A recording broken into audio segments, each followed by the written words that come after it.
ஒரு சின்ன கிராமத்துல ஒரு சின்ன வீட்ல சாரதா அப்படின்னு ஒரு பொம்பளை இருந்தாங்க.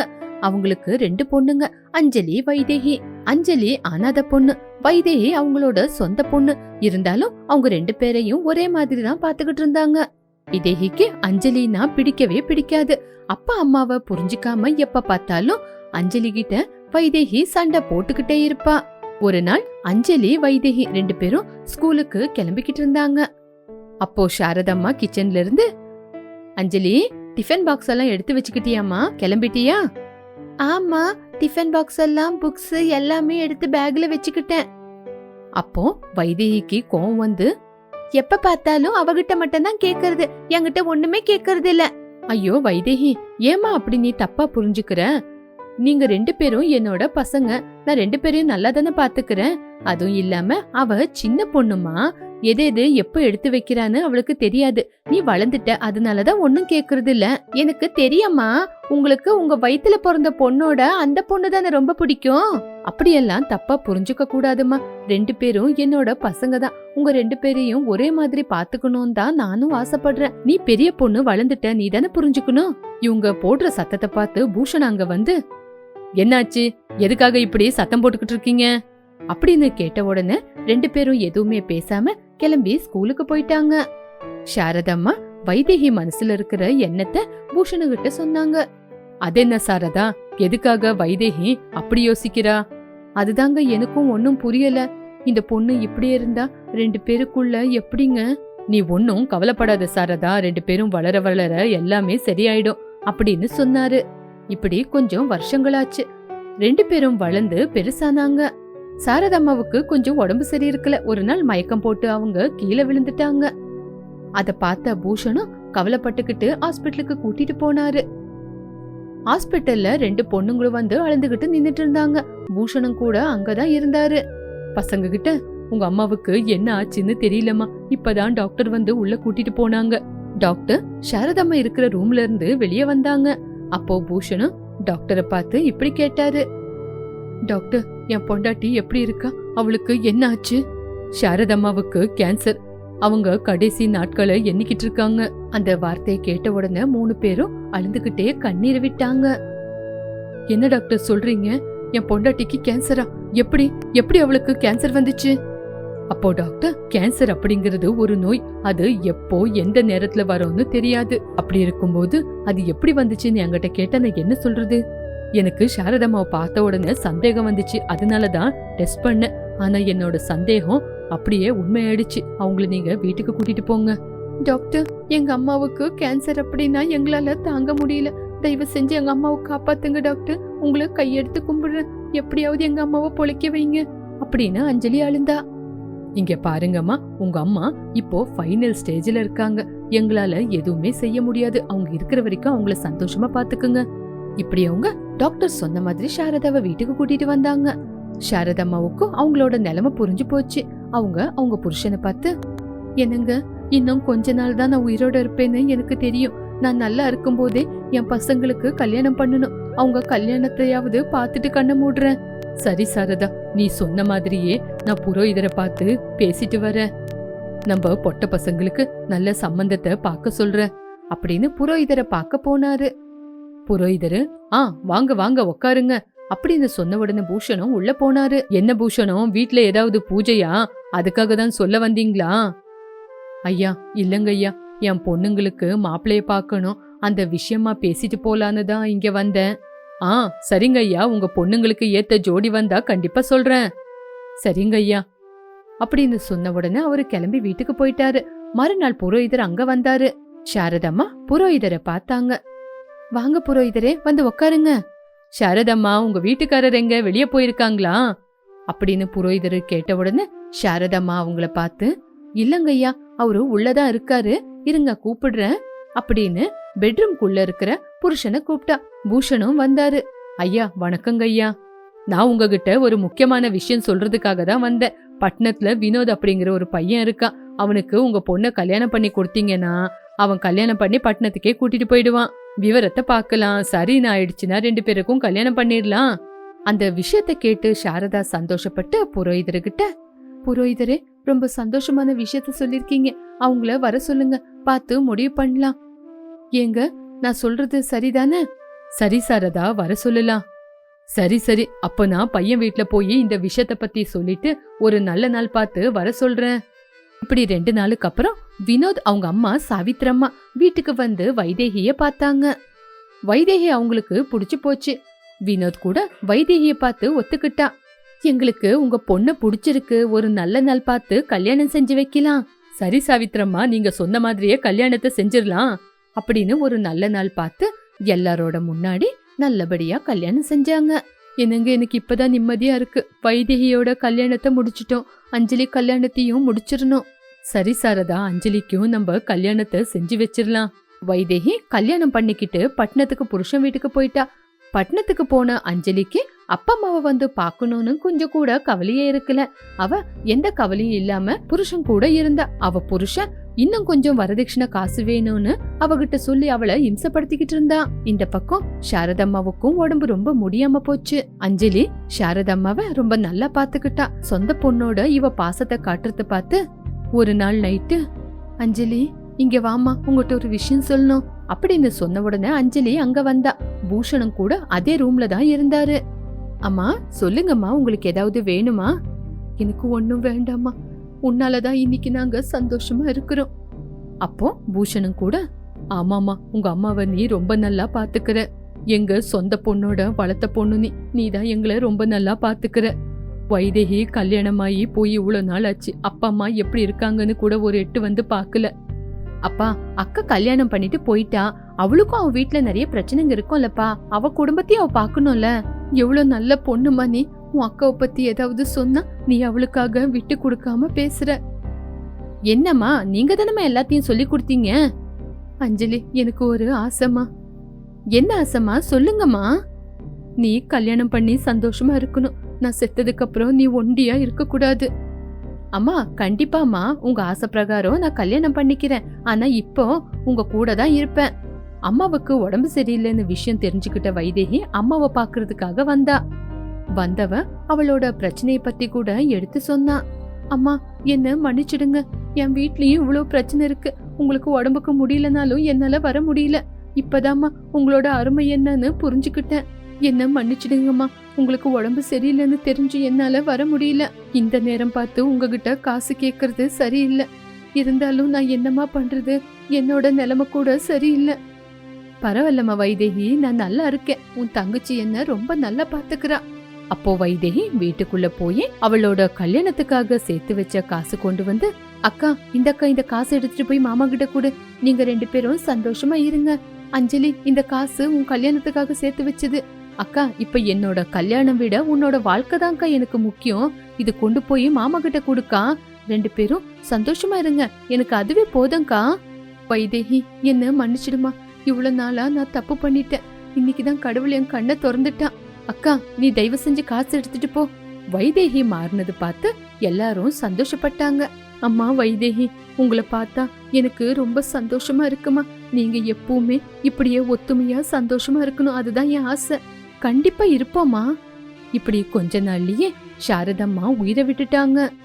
எல்லா சடங்குகளும் முடிஞ்சதுக்கு அதுக்கப்புறம் வைதேகி அம்மா இடத்துல இருந்து அஞ்சலிய பாத்துக்கிட்டா. எல்லா சடங்குகளும் முடிஞ்சு போச்சு. அம்மா அஞ்சலி, உங்க அம்மாவுக்கு ஒரு ஆசை இருந்துச்சுமா. என்னப்பா அது? என்ன ஆசைப்பா? உனக்கு கல்யாணம் பண்ணி வைக்கணும்னு. நான் போய் புரோகிதரை பாத்துட்டு வரேன். சரிங்கப்பா, அம்மாவோட கடைசி ஆசையும் இதுதானே.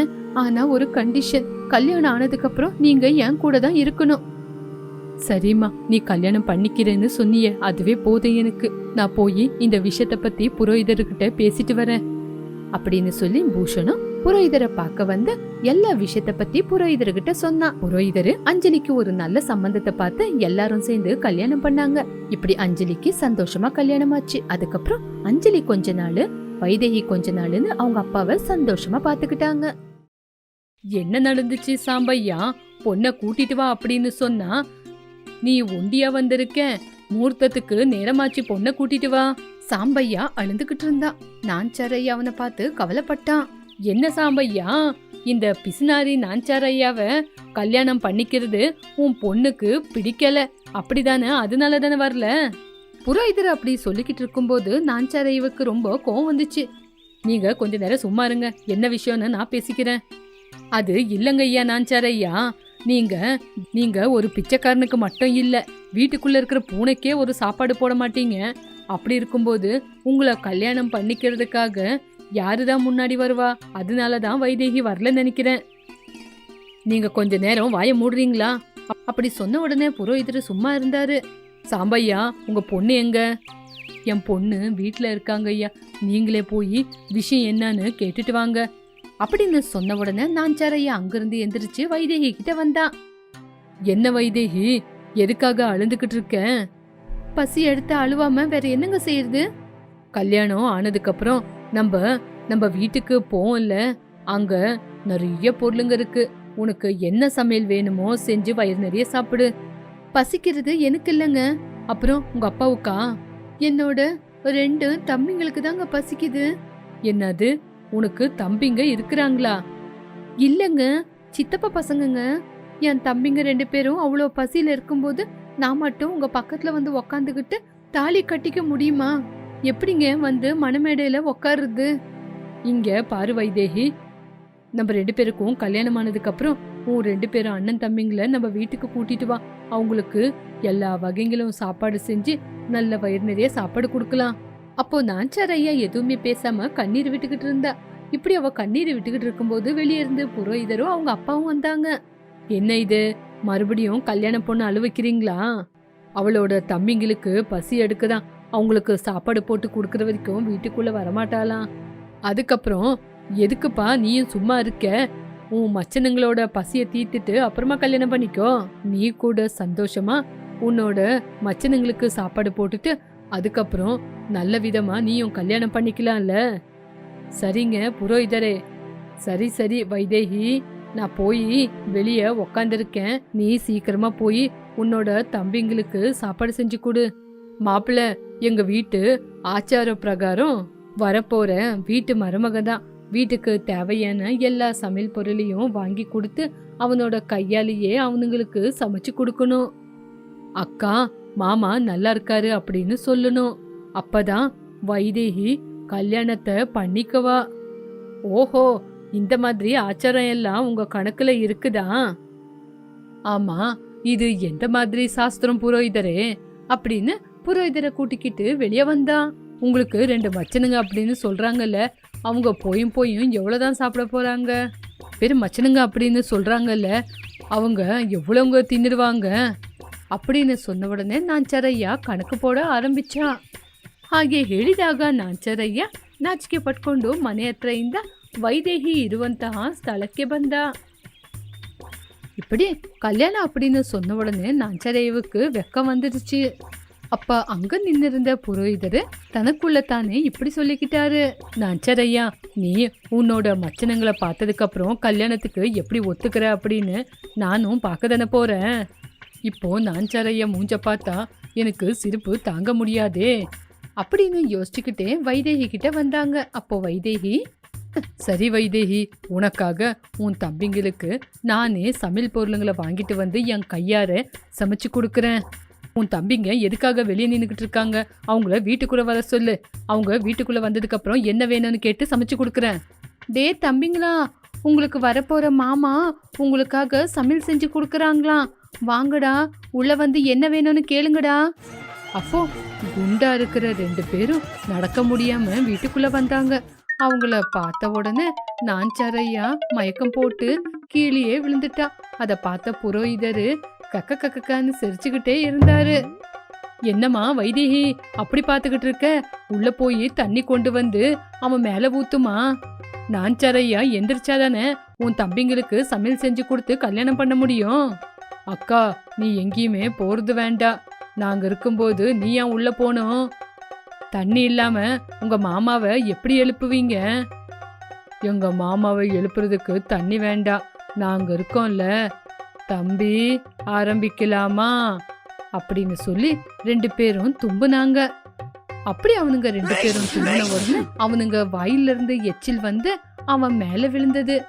உடனே நாஞ்சாரையா மயக்கத்துல இருந்து எந்திரிச்சு நின்னா. உடனே 2 மச்சாங்களை பார்த்தான். அந்த 2 மச்சானுங்க வெக்கப்பட்டுக்கிட்டு தலை குனிஞ்சு நின்னாங்க. அத பார்த்து அவனுக்கு வாந்தி வர மாதிரி ஆயிடுச்சு. உங்களை கையெடுத்து கும்பிடுறேன்டா, என் முன்னாடி வெக்கப்படுற மாதிரி மட்டும் தலை குனிஞ்சு நிக்காதீங்கடா, தயவு செஞ்சு கேளுங்கடா. உங்களை பார்த்து உண்மையான வெக்கம் ஓடி போயிடும். மாமா, நான் பெரியவன், அதனால எனக்கு தேவையான சமையல சொல்றேன். நீங்க கடைக்கு போய் சீக்கிரமா வாங்கிட்டு வந்து சக்கச்சக்கான்னு செஞ்சு கொடுங்க. அதை சாப்பிட்டு நாங்க 2 பேரும் நிம்மதியா தூங்குறோம். ஆமா மச்சான், உங்களுக்கு என்ன வேணும்? 20 கிலோ அரிசி வாங்கிட்டு வாங்க, 5 கிலோ சிக்கனு, 10 கிலோ மட்டனு, ஒரு பாத்திரம் நிறைய சாம்பாரு, 20 டசனு இட்லி. இது இந்த நேரத்துக்கு போதும், மத்தத அப்புறம் பார்க்கலாம் அப்படின்னு சொன்ன உடனே ஆச்சரியப்பட்டு, என்னது 20 கிலோ அரிசி, 5 கிலோ சிக்கனு, 10 கிலோ மட்டனு, அதுக்கப்புறம் 20 டசனு இட்லியா? இதெல்லாம் திங்கிறதுக்கா விக்கிறதுக்கா? மாமா, அப்படியெல்லாம் சொல்லாதீங்க. இப்பத்துக்கு அவளை போதும், கல்யாணத்துக்கு அப்புறம் நல்லா செஞ்சு கொடுங்க, உக்காந்து சாப்பிடுறோம். உடனே நாஞ்சாரையா புரோகிதரை பார்த்து, ஏய்யா புரோகிதரே, இவங்க சொல்றது உண்மையா? புரோகிதரு எதுவுமே பேசாம தலை குனிஞ்சு நின்னாரு. அப்பதான் அவனுக்கு தன்னோட வாழ்க்கை முன்னாடி எப்படி இருக்கும்னு யோசிச்சான். ஒரு பக்கம் நடு வீதியில சாட்டையை எடுத்துக்கிட்டு அவன் உடம்புல அடிச்சுக்கிட்டு இருந்தா. வைதேகி ஒரு கிண்ணத்தை எடுத்துக்கிட்டு பிச்சை வாங்கிக்கிட்டு இருந்தா. குண்டா இருக்கிற 2 மச்சானுங்க வாழைப்பழத்தை சாப்பிட்டுக்கிட்டு உக்காந்து இருந்தானுங்க. ஏங்க கொஞ்சம் ஜோரா அடிச்சுக்குங்க, சில்லறை சரியா வரமாட்டேங்குது. என்னடி, இதை விட ஜோரா அடிச்சுக்கணுமா? சாட்டையில அடிச்சு அடிச்சு உடம்பு முழுக்க ரத்தமா இருக்கு, மறுபடியும் அடிச்சுக்கணுமா? இதுக்கப்புறம் என்னால முடியாது. மாமா, அப்போ ஒரு வேலை செய்யலாம். என்னங்கடா, இந்த சாட்டையில உங்களை அடிக்கணுமா? சாட்டையில அடிக்கணுமாமா, ஆனா நீங்க எங்களை அடிக்கிறதில்ல, நாங்க தான் உங்களை அடிக்கணும். அப்போ நீங்க உங்களை அடிச்சுக்கிற கவலை இருக்காதுல்ல, என்ன சொல்றீங்க மாமா? டே சின்னவன, மாமாவுக்கு நம்பன்னா ரொம்ப பிடிக்கும். நம்ம அடிக்கிறோம்னு சொன்னா மாமா என்ன வேணானா சொல்லுவாரு. எடுறா சாட்டைய. சின்னவன் சாட்டை எடுத்துக்கிட்டு நாஞ்சாரையாவை அடிக்க ஆரம்பிச்சான். நாஞ்சாரையா வேண்டாம் வேண்டான்னு கத்த ஆரம்பிச்சான். வேண்டாம் சின்ன மச்சான், நீங்க அடிக்கிறது என்னால தாங்க முடியல, வேண்டாம் என்ன அடிக்காதீங்க, நானே என்ன அடிச்சுக்கிறேன், முதல்ல அந்த சாட்டையை கொடுங்க. என்ன மன்னிச்சிடுங்க மாமா, எங்க அண்ணன் குடுறான்னு சொன்ன மட்டும்தான் கொடுப்பேன், இல்லைன்னா கொடுக்க மாட்டேன் அப்படின்னு சொல்லி அடிச்சுக்கிட்டே இருந்தான். நாஞ்சாரையா வேண்டாம் வேண்டான்னு கத்திக்கிட்டே இருந்தான். என்ன சொன்னாலும் அவனுங்க சும்மாவே இருக்கல. நாஞ்சாரையா வலிய தாங்க முடியாம சத்தம் போட்டு கத்துனான். வேண்டாம் வேண்டாம், என்ன விட்டுருங்க, அடிக்காதீங்க. முடியாது, என்னால முடியாது, உங்க கையில அடிவாங்க, என்னால முடியாது அப்படின்னு ஓடி போயிட்டான். டே சின்னவனே, டே பெரியவனே, உங்களுக்கு வரப்போற மாமா ஓடி போறான்டா, முதல்ல போய் புடிங்கடா, புடிங்க. புரோகிதரே, எங்க மாமா எங்க போவாரு? வீட்டுக்கு தானே போவாரு. அவரு வீட்டுக்கு போனாலும் திரும்பி இங்கதான் வருவாரு. நான் அப்படிதான் பண்ண போறேன். என்னடா பண்ண போற? இங்க பாத்தீங்களா, இதுக்காவது எங்க மாமா இங்க வந்தே வரணும் அப்படின்னு வீட்டோட சாவிய காட்டினானுங்க. நாஞ்சாரையா பிடி உஷா மாதிரி ஓட்டப்பந்தயத்துல ஓடி போய் வீட்டுக்கு முன்னாடி பார்த்தா வீடு பூட்டு போட்டு இருந்தது. அவன் சாவிய அந்த பக்கம் இந்த பக்கம் தேடி பார்த்தான். இந்த வேலை கண்டிப்பா என்னோட மச்சானுங்களதுதான். சாவிக்காக மறுபடியும் நான் அந்த வீட்டாண்ட போகணுமா, இல்ல புதுசா பூட்டு வாங்கி மாற்றுதா அப்படின்னு நினைச்சுக்கிட்டு மறுபடியும் அந்த சாவிக்காக வைதேகி வீட்டுக்கு போனா. அதுக்கப்புறம் என்ன நடந்தது அப்படின்னு அடுத்த பாகத்துல பார்க்கலாம். மீண்டும் ஒரு நல்ல கதையோட சந்திக்கலாம்.